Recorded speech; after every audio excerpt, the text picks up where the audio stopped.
नमस्ते बच्चों, आपका स्वागत है इस अध्याय के भाग 3 में। भाग 2 में हमने ठोसों के क्षेत्रफल के बारे में जाना था और ठोसों के बारे में जाना था।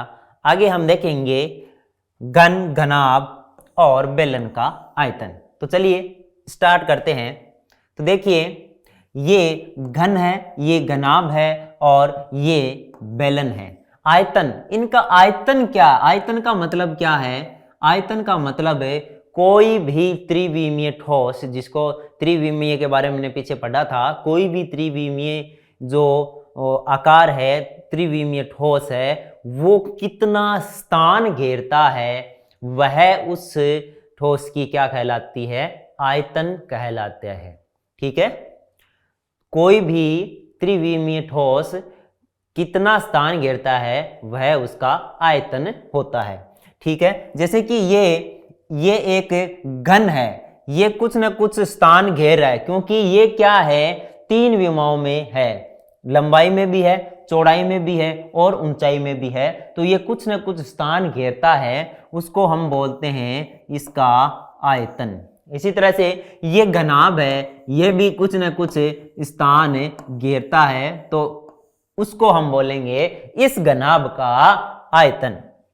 ये बेलन है, ये भी कुछ न कुछ स्थान घेरता है, तो उसको बोलेंगे इस बेलन का आयतन।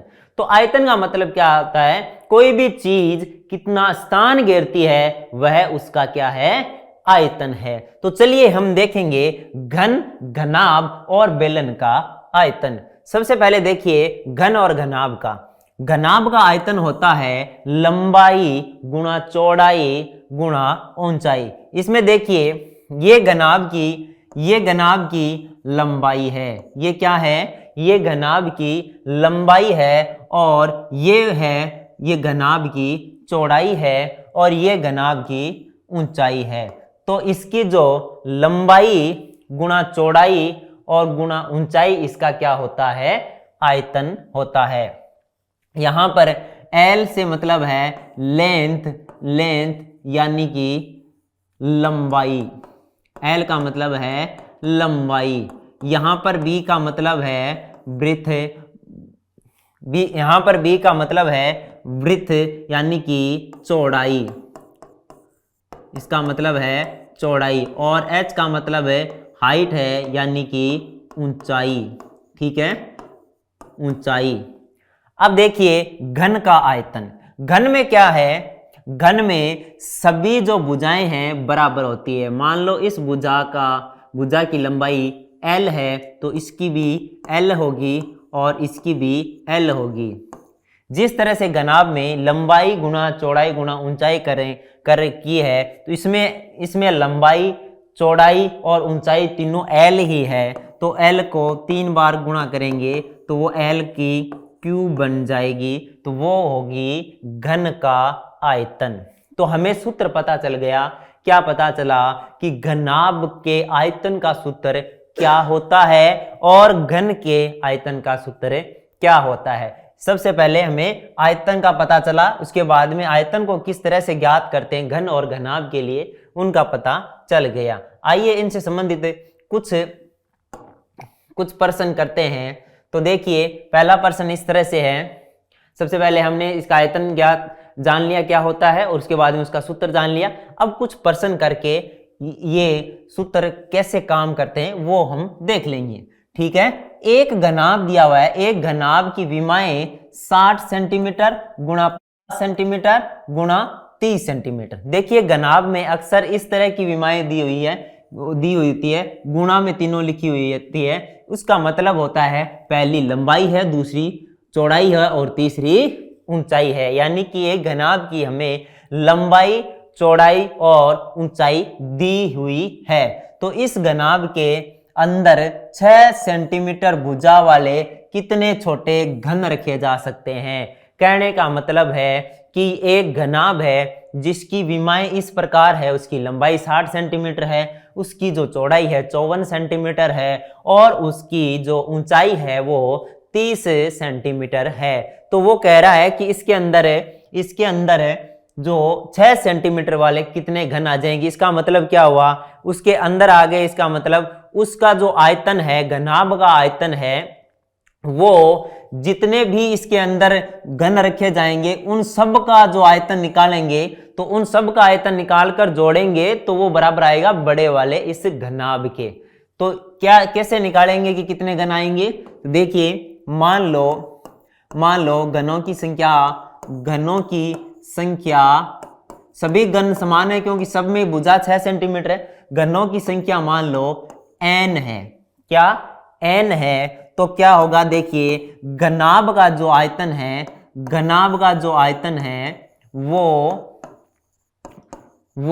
इन सभी n घनों के आयतन के बराबर होगा, यानी n गुणा घन का अनुपात, n गुणा घन का आयतन, n गुणा घन का आयतन होगा। क्यों? क्योंकि वो सभी इसके अंदर रखेंगे, यानी पूरे उसके अंदर समा गए। इसका मतलब उस घनाभ का आयतन इतना है कि उन n जो घन है उन सब का आयतन जोड़ेंगे तो वो इसके बराबर होगा। तो जो घनाभ है उसका सूत्र क्या, घनाभ के आयतन का सूत्र क्या होगा? लंबाई गुणा चौड़ाई गुणा ऊंचाई बराबर n गुणा इसकी भुजा कुछ भी मान लो a है। तो हमारे पास ये दिया हुआ है 60 और ये दिया हुआ है 54 और ये दिया हुआ है हमारे पास 30। हमें n का मालूम नहीं है और a का यानी कि वर्ग की भुजा कितनी दी हुई है? 6 सेंटीमीटर दी हुई है। अब देखिए n बराबर क्या आ जाएगा? 60 गुणा 54 गुणा 30 बट्टा 6, ये 6 नीचे आ जाएगा। ठीक है, इस 6 से ये 60 कटा 10 बार। ठीक है, अब हम क्या करेंगे? इनको गुणा कर लेंगे। तो गुणा कर लेंगे तो n का मान कितना आया? n का मान आया 16,200। कितना आया? 16,200, यानी कि 6 सेंटीमीटर भुजा वाले 16,200 घन इस घनाभ के अंदर रखे जा सकते हैं। तो इस प्रकार का प्रश्न, यानी कि जिसमें हमें ये पूछे कि एक बड़ा घनाभ है उसके अंदर कितने घन आ सकते हैं, कितने घनाभ आ सकते हैं, तो उनमें क्या है कि जो छोटे होते हैं उन सब का जो आयतन है वो अगर सबको जोड़ेंगे तो वो बड़े वाले के आयतन के बराबर हो जाएगा। आगे देखिए, यदि किसी घन के प्रत्येक किनारे को दुगुना कर दिया जाए, अगर किसी घन के प्रत्येक किनारे को दुगुना कर दिया जाए तो क्या फर्क पड़ेगा? इसके पृष्ठीय क्षेत्रफल में कितना गुना वृद्धि होगी, इसके आयतन में कितने गुना वृद्धि होगी। प्रश्न को ध्यान से देखिए कि हमने इसकी प्रत्येक भुजा को दुगुना कर दिया है। मान लीजिए पहले इसकी जो भुजा थी, पहले इसकी भुजा कितनी थी? पहले घन की भुजा मान लो, पहले घन की भुजा थी a मान लो। पहले घन की भुजा हमने मानी a। ठीक है, पहले घन की भुजा a थी। अब जब पहले घन की भुजा a थी तो हमें पहले प्रश्न में यह पूछा गया है कि इसके पृष्ठीय क्षेत्रफल में कितना गुणा वृद्धि होगी। तो इसका पहले जो पृष्ठीय क्षेत्रफल होता, इसका पहले पृष्ठीय क्षेत्रफल कितना था जब इसकी भुजा a थी? पहले पृष्ठीय क्षेत्रफल कितना होता? 6a²। क्यों? क्योंकि 6 गुना भुजा की घात 2 क्या होता है? घन का पृष्ठीय क्षेत्रफल होता है। ठीक है, उसके बाद में इसका दुगुना करने के बाद में, भुजा को दुगुना करने के बाद में, भुजा को दुगुना करने के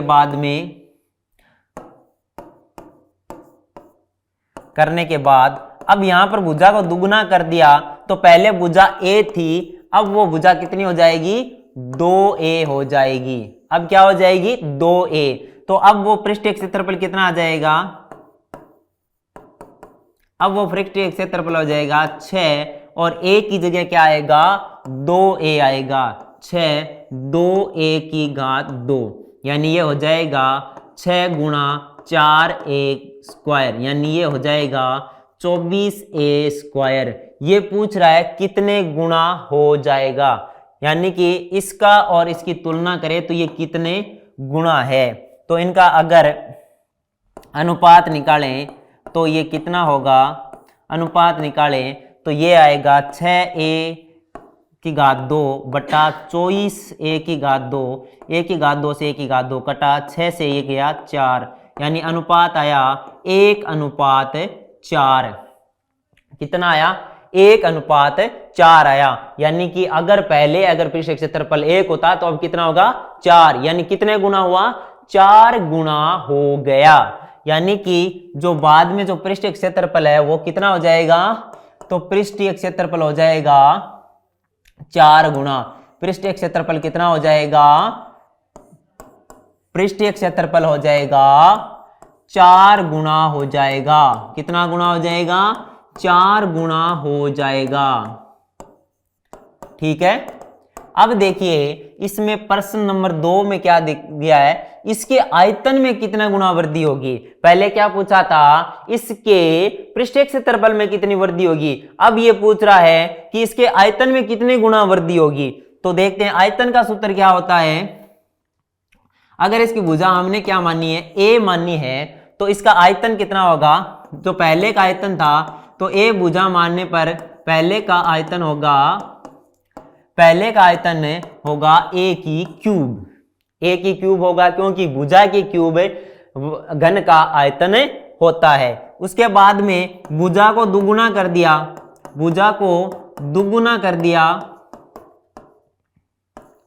दुगुना करने के बाद में उसके बाद में उसका आयतन कितना आएगा, तो यहां पर a की जगह क्या आ जाएगा, 2a आ जाएगा, और उसकी करेंगे हम क्यूब। 2 की घात 3 कितना होता है, 8 होता है, 8a³ हो जाएगा। देखिए पहले आयतन था a³, अब आयतन कितना हो गया, 8a³। अगर इनका अनुपात लें तो ये हो जाएगा a³ बटा 8a³। a³ से a³ कट जाएगा तो ये हो जाएगा 1/8, यानी कि अनुपात क्या आएगा, 1:8। यानी अगर पहले आयतन 1 था तो अब आयतन कितना हो जाएगा, 8 हो जाएगा। यानी कितने गुना हो गया आयतन, 8 गुना हो गया। तो आयतन कितने गुना हो जाएगा, तो आयतन में वृद्धि होगी 8 गुना की। आयतन कितना गुना हो जाएगा, आयतन 8 गुना हो जाएगा। आयतन 8 गुना हो जाएगा। देखिए इस प्रश्न को दोबारा समझते हैं हम। हमें क्या दिया हुआ था, एक घन दिया हुआ था, कहा अब चलो इसकी भुजा a है, लेकिन हमने इसकी प्रत्येक भुजा को दुगुना कर दिया तो इसके पृष्ठीय क्षेत्रफल में क्या फर्क पड़ेगा, इसी तरह से इसके आयतन में क्या फर्क पड़ेगा। तो हमने क्या किया, पहले जो पृष्ठीय क्षेत्रफल का सूत्र था उसमें a रखा हुआ था, अब उसमें क्या रख दिया, 2a रख दिया, तो देख लिया कि वो कितना गुना बनता है। उसी तरह आयतन में पहले a³ था तो वहां पर 2a³ कर दिया, तो उससे हमें पता चल गया कि आयतन कितना गुना वृद्धि किया। ठीक है, तो इससे हम आसानी से ये सीख गए कि अगर किसी भी घन की भुजा में परिवर्तन किया जाता है तो उसके पृष्ठीय क्षेत्रफल में और आयतन में किस प्रकार से वृद्धि होती है। आगे देखिए, हमने घन और घनाभ के आयतन के बारे में पढ़ लिया है। अब हमारे पास एक और ठोस बचा है जो है बेलन। अब हम बेलन के आयतन के बारे में पढ़ेंगे। देखिए बेलन का आयतन क्या होगा, देखिए बेलन का आयतन क्या होगा, बेलन के आधार का क्षेत्रफल निकालेंगे और फिर उसको ऊंचाई से गुणा कर देंगे। देखिए ये है बेलन,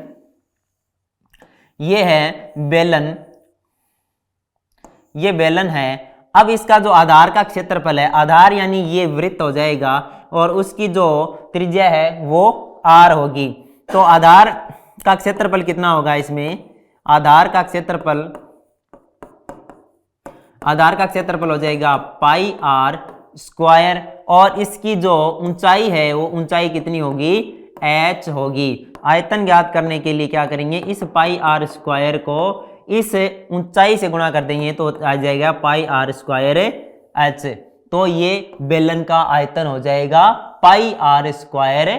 h। तो हमें याद रखना है बेलन का जो आयतन होता है वो पाई आर स्क्वायर h होता है। इसके साथ साथ हमें इसका जो बेस है, जो आधार है, मेन मूल है, उसे भी याद रखना है कि बेलन का जो आयतन होता है वो आधार का क्षेत्रफल गुणा ऊंचाई होता है।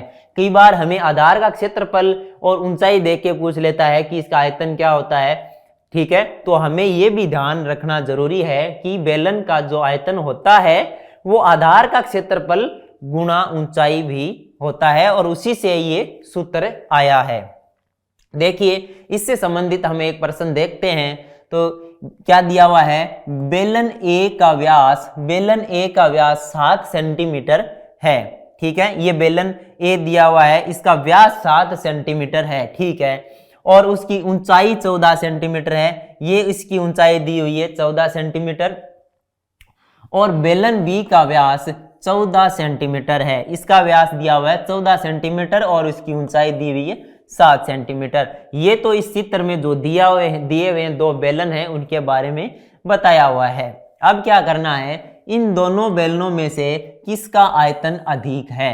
हमें ये बताना है कि इन दोनों बेलनों में से आयतन किसका अधिक है। दोनों बेलनों का आयतन ज्ञात करते हुए इसका सत्यापन कीजिए। हमें क्या करना है, इन दोनों बेलनों का आयतन ज्ञात करना है और उससे इस चीज को सत्यापित करना है कि किसका आयतन अधिक है। उसके बाद में जांच कीजिए कि क्या अधिक आयतन यहां पर है, क्या आयतन वाले बेलन का पृष्ठीय क्षेत्रफल भी अधिक है क्या, ये देखना है। क्या करना है, दो हमें बेलन दिए, इनका आयतन ज्ञात करके ये बताना है कि कौन से का आयतन ज्यादा है, और ये भी बताना है जिसका आयतन ज्यादा है क्या उसका पृष्ठीय क्षेत्रफल भी ज्यादा है। तो कुल मिला के हमें आयतन और पृष्ठीय क्षेत्रफल दोनों निकालने हैं। तो देखिए, इसमें हम यहां पर करते हैं इसको। तो बेलन ए की बात करें तो इसका व्यास 7 सेंटीमीटर है। तो त्रिज्या कितनी होगी, ध्यान रखना, त्रिज्या हमेशा व्यास की आधी होती है, तो वो हो जाएगी 7/2 सेंटीमीटर। क्या हो जाएगी, 7/2 सेंटीमीटर, यानी ये यहां से लेकर यहां तक 7/2 सेंटीमीटर हो जाएगी। और उसकी जो ऊंचाई है h है वो 14 सेंटीमीटर है, ठीक है। इसी तरह से बेलन बी की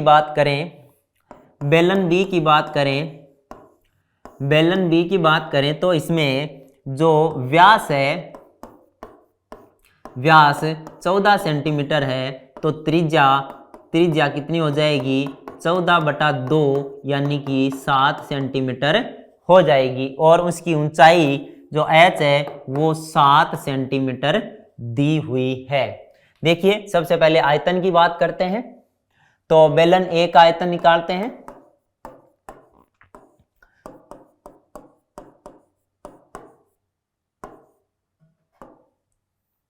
बेलन ए का आयतन निकालते हैं। तो आयतन का हम सूत्र जानते हैं कि बेलन के आयतन का सूत्र क्या होगा, पाई आर स्क्वायर एच, ठीक है। यहां पर पाई का मान रखा हमने 22/7।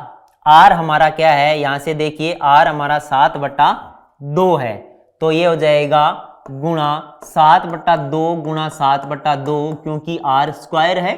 और h हमारे पास दिया हुआ है, इसकी जो ऊंचाई है वो दी हुई है हमें 14 सेंटीमीटर, यानी कि यहां पर आ जाएगा 14, ठीक है।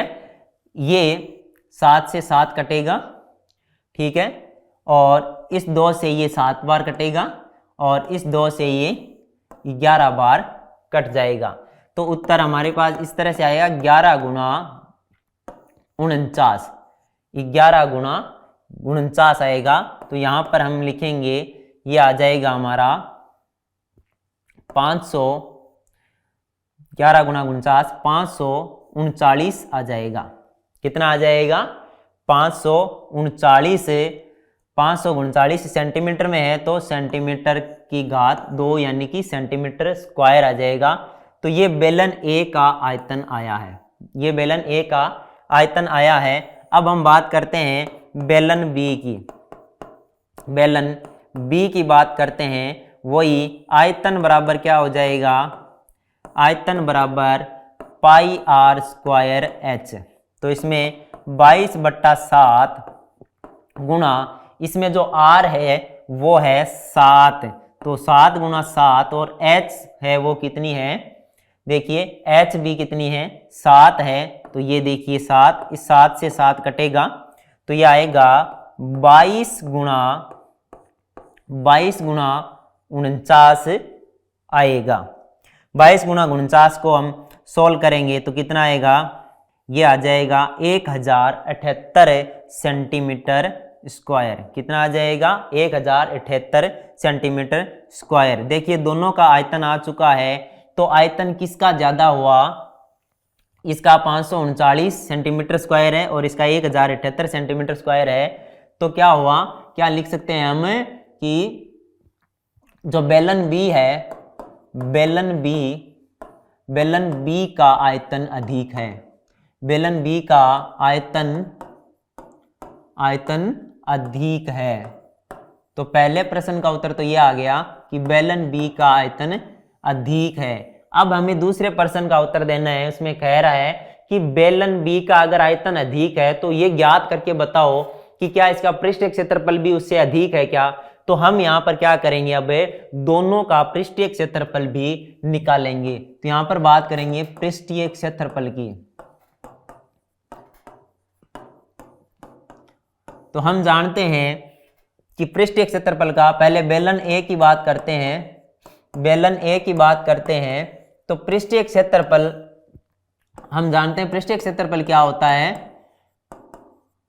पृष्ठीय क्षेत्रफल बराबर होता है 2 पाई आर आर प्लस एच। ठीक है, तो देखिए बेलन ए में 2 गुणा 22/7, इसमें आर कितनी है 7/2। ठीक है, और यहां पर आ जाएगा 7/2 प्लस ये है 14। हाइट कितनी है इसकी, ऊंचाई 14 है। तो इस 2 से ये 2 कट जाएगा और इस 7 से ये 7 कट जाएगा, यहां बचेगा 22 और अंदर हमारे आ जाएगा 7 + 28/2।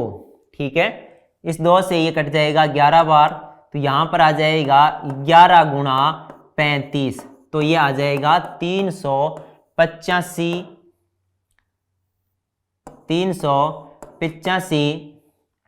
Centimetre square. माफ कीजिए, ये सेंटीमीटर क्यूब आएगा क्योंकि ये है आयतन। ठीक है, तो ये आ गया 385 सेंटीमीटर स्क्वायर। देखिए बेलन बी की बात करें, बेलन बी की बात करें तो पृष्ठीय क्षेत्रफल कितना आ जाएगा, पृष्ठीय क्षेत्रफल कितना आ जाएगा, पृष्ठीय क्षेत्रफल कितना आ जाएगा 2 गुणा 22/7, यहां पर आर कितनी है 7 है और 7 प्लस इसमें ऊंचाई कितनी है वो भी 7 है। ठीक है, तो इस 7 से 1 का 7 कट जाएगा, तो यहां पर 44 गुणा 14 आ जाएगा। तो इसका उत्तर आ जाएगा, इसका उत्तर आ जाएगा 616 सेंटीमीटर स्क्वायर। तो देखिए पृष्ठीय क्षेत्रफल ए का आया 385 सेंटीमीटर स्क्वायर, बी का आया 616 सेंटीमीटर स्क्वायर। तो जो पृष्ठीय क्षेत्रफल है वो भी बेलन बी का ज्यादा है। तो इससे हम ये कह सकते हैं कि जिसका आयतन अधिक है उसका पृष्ठीय क्षेत्रफल भी अधिक है, यानी कि कह सकते हैं कि जिसका आयतन अधिक है, जिसका आयतन अधिक है उसका पृष्ठीय क्षेत्रफल भी अधिक है, उसका पृष्ठीय क्षेत्रफल भी अधिक है।